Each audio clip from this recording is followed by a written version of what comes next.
Hello guys, welcome back to my YouTube channel once again. So in today's video I'm going to show you how to update your WhatsApp Messenger, your WhatsApp app. So what you have to do next, for you to go over to your Play Store or your Apple Store, and this is my Play Store. You have to go over to the search area. Let me go over to the search area and type in WhatsApp.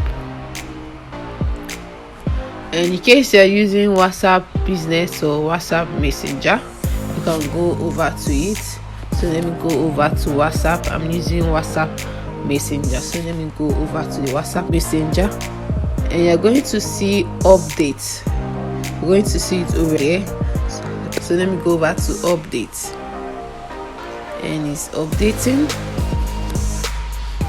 See it over here, and it will take time for it to be updated. And you updating your WhatsApp is going to bring new features, the latest features on WhatsApp, the latest updates. Guys, it's done updating, so let me go over to open, and there is WhatsApp. My WhatsApp is updated.